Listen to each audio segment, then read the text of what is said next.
So I'm going to say this with like a lot of love, but this is only for spiritual people.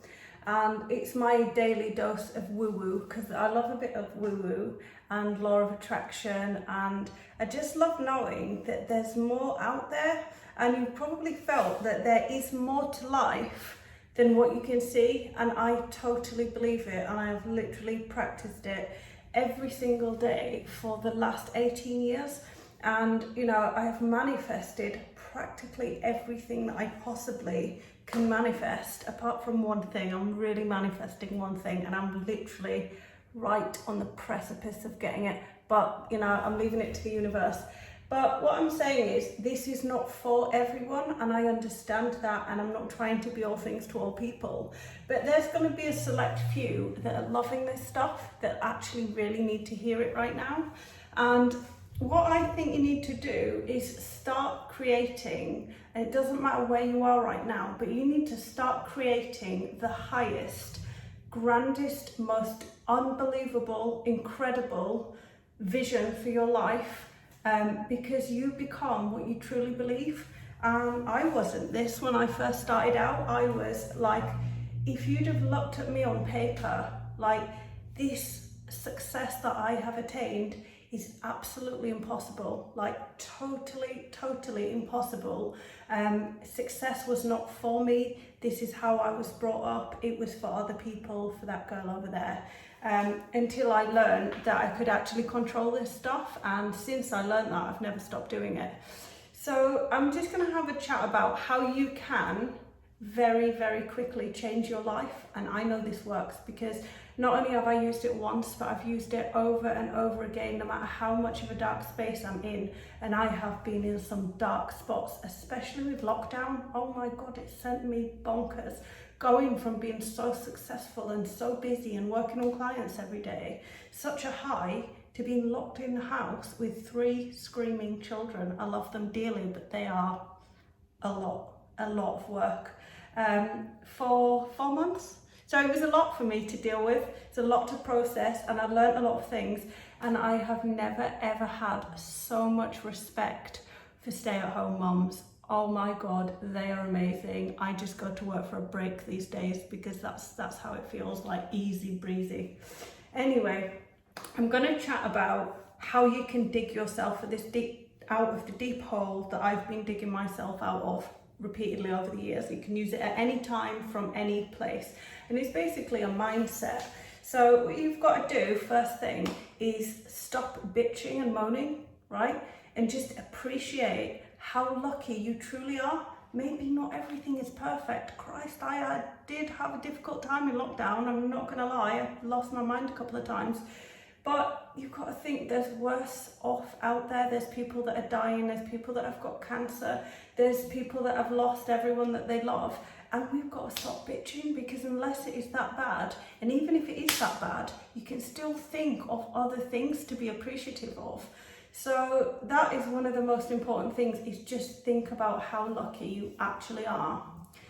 The other thing you can do to dig yourself out of this dark hole is just accept the loneliness, right? You've just got to lean into it and just be with it, because I think when we go in these dark holes, we are in a very lonely place, because we do not want to speak to our friends and tell them what's going on. I'm like, a hell no. Unless I'm in a positive frame of mind, I just stay away from like everyone, because I've got nothing good to say, and I wouldn't put that on other people. And it's not a good thing, but at the same time, you do have to lean into this loneliness, because you can actually go into a mental space where you can completely and utterly recreate your life. And I know it sounds a bit weird, it is very woo-woo, but it just works. You can create yourself from the ground up, but that only happens when you get really quiet. And that is why I think lockdown has been such a blessing in so many ways, because it's shaken me up. It has absolutely shaken me to my core, that all of a sudden life isn't the same anymore.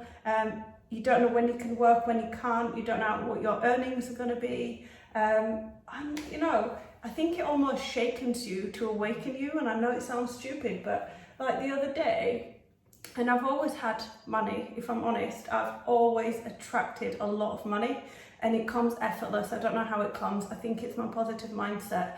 But the other day, I just thought to myself, like, why am I driving this car? Right? Because I've got money.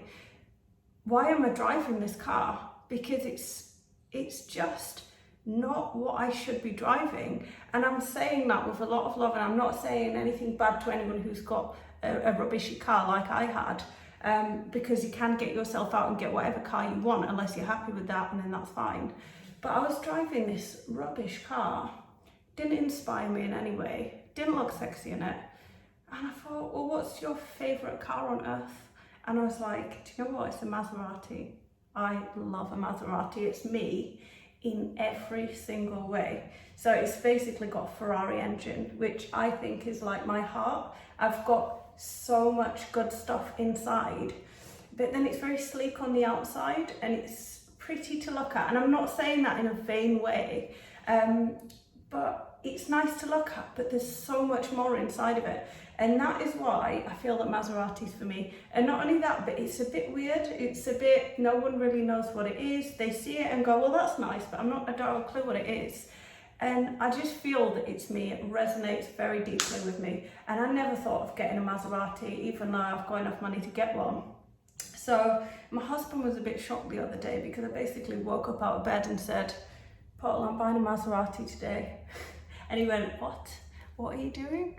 I was like, yeah, no, I've not lost it. I've just literally realised that I deserve to have what I want.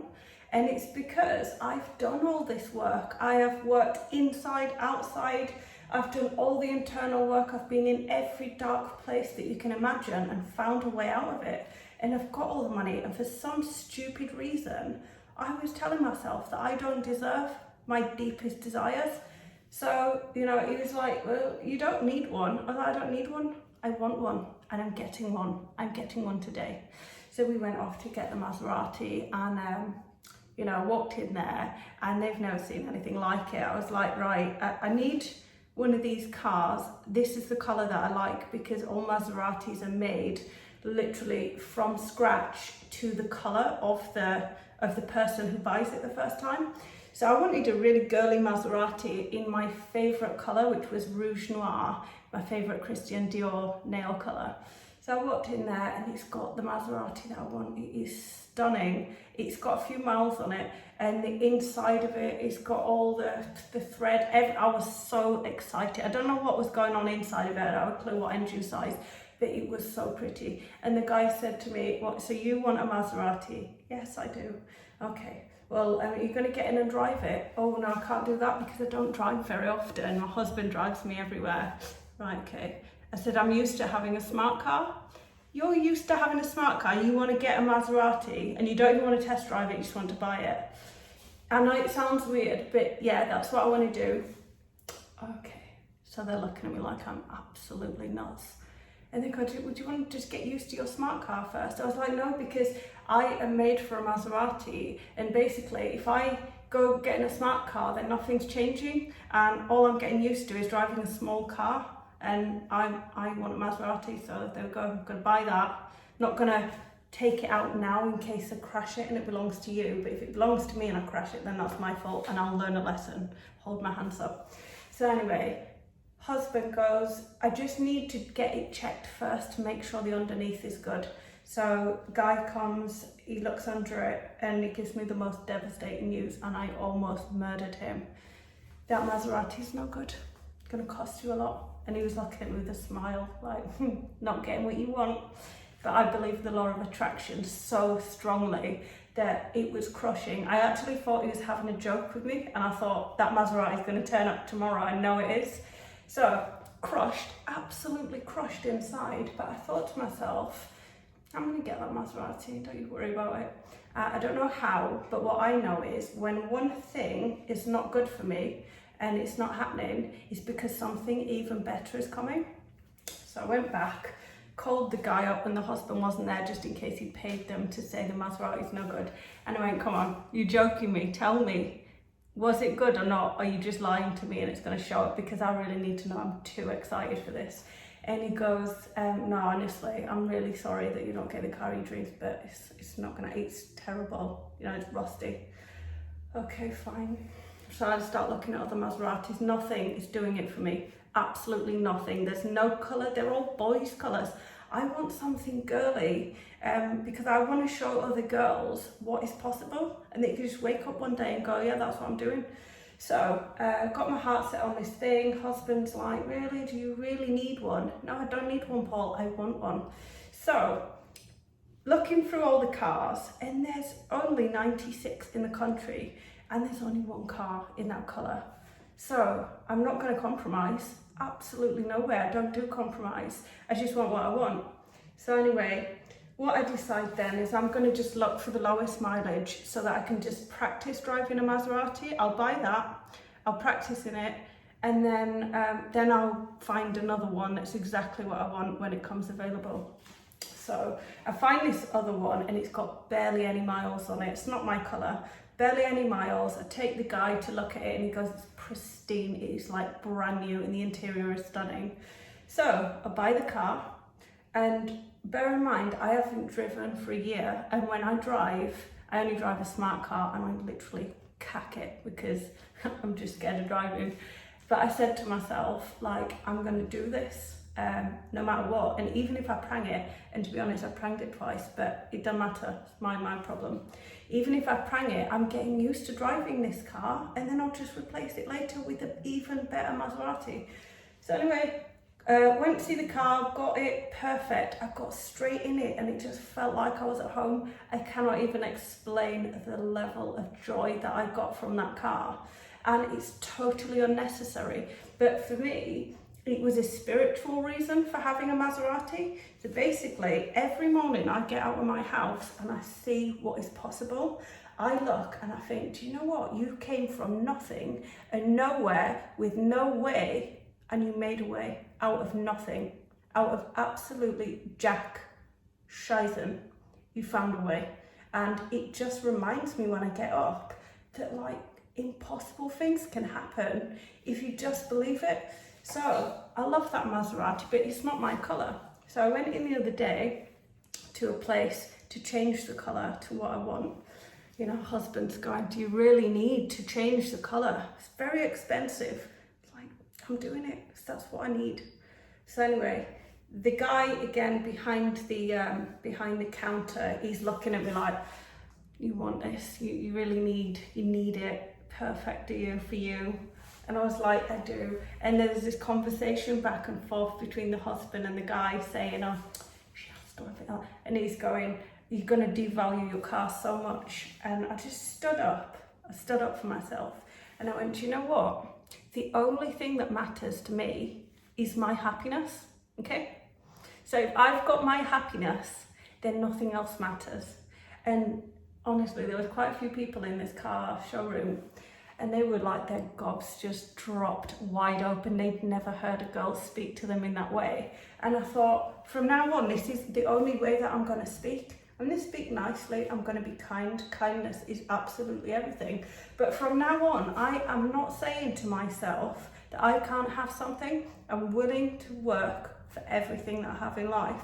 But how dare I deny myself exactly what I want?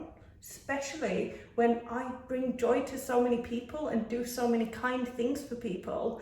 I'm just not having it anymore. So anyway, what I'm saying is, you stop moaning and bitching about things and appreciate how lucky you are. That's what I do to drag myself out of a dark place. You lean into the loneliness and you completely reinvent yourself. And in this loneliness was where I figured out that I only drive Maseratis from now on. Sounds funny, but as I said, it's a spiritual thing. As soon as I wake up and I go out, I know that anything is possible when I get in that car. Not only that, on my way, I don't play it cool at all. I scream all the way to work like, oh my God, look at me. Like there's nothing cool about it, but I don't care about that. I care about how I feel. As I said, my happiness is the only thing that matters. So having that car is like a ritual for me of turning up, showing up to work and saying to these girls that I teach every day, anything is possible. You have to believe me. If you just trust, if you set your intention and you trust and you create the highest, grandest version of yourself that is imaginable, what you think will have to materialize. There's no other way. It just has to be that way. And this is how I work now. So the other thing that I do is I write down exactly what I want. So I write down the things that I want the most, who I want to be, and the qualities that I need to have, and kindness is right up there at the top of it.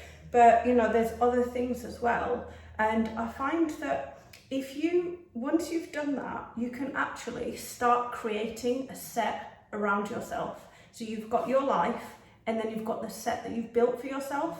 And that's exactly where I am. So I've got my house, which is exactly what I want. I want it to be artistic, I want it to be creative, romantic, inspiring, full of old things, full of artwork, full of all the books that have helped me the most in life. And the reason why, I just love being there. I just feel at home.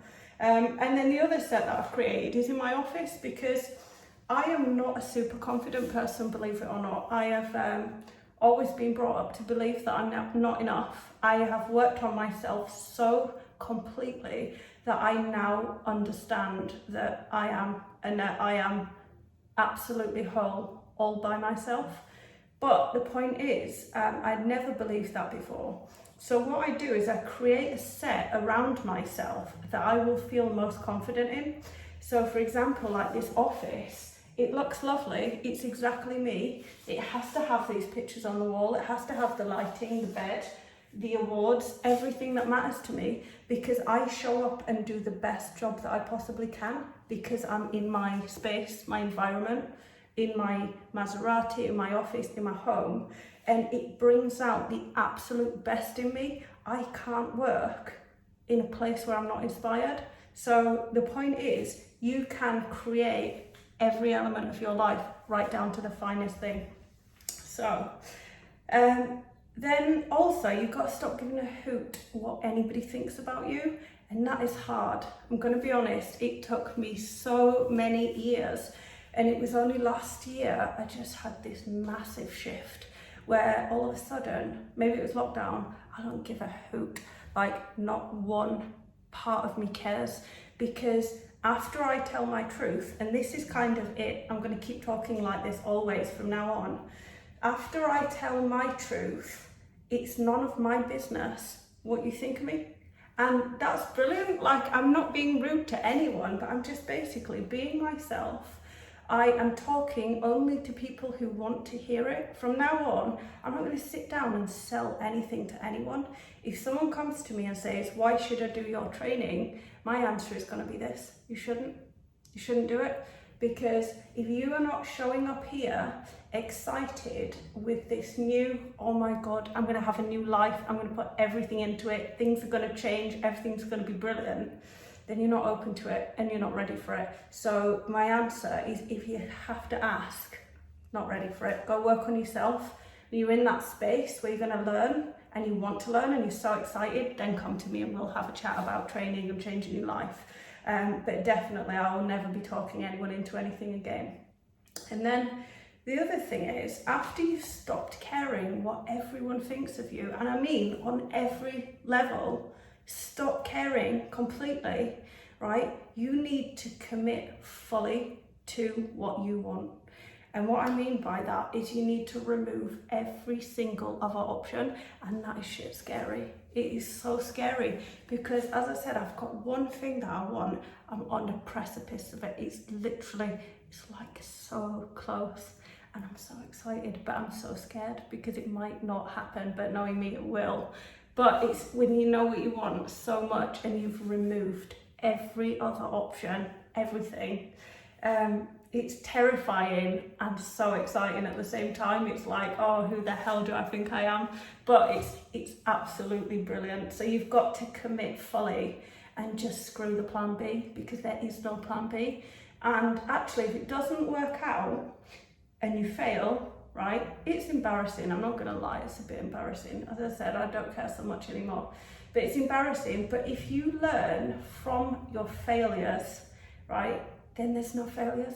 There's only lessons. So that is the thing, is that you can't touch me, because once you have been so badly broken, you basically become unbreakable. And again, it sounds so cheesy, so woo-woo, but it's so freeing when you get rid of everything that does not serve you and you stop listening to people that tell you that it's not possible, stop listening to them immediately. Then there's no failure, all you've got is lessons. So if you manifest that thing, you get rid of every other possibility, then it doesn't happen and you've given it everything you can. So what did you learn? And then go off and do it again, manifest something even better. Manifest that car and then have it personalised with a different colour, the exact colour that you want that no one else has got. And I'm just saying that, you know, your only job in life, and this is what I've realised, your only job is to go to bed and to wake up as whole and complete the next day as when you went to bed. And that is literally it. So you've just got to get excited. You've got to trust the process. You have to know that you are not on your own, and that the universe or whoever you think, whether you're like, you know, if you believe in God, whatever. I'm not super religious, but just know that someone is working on your challenges and that nothing is ever permanent. And just let go and trust that there's going to be an incredible ending coming. And it's going to rock your world. It has for me.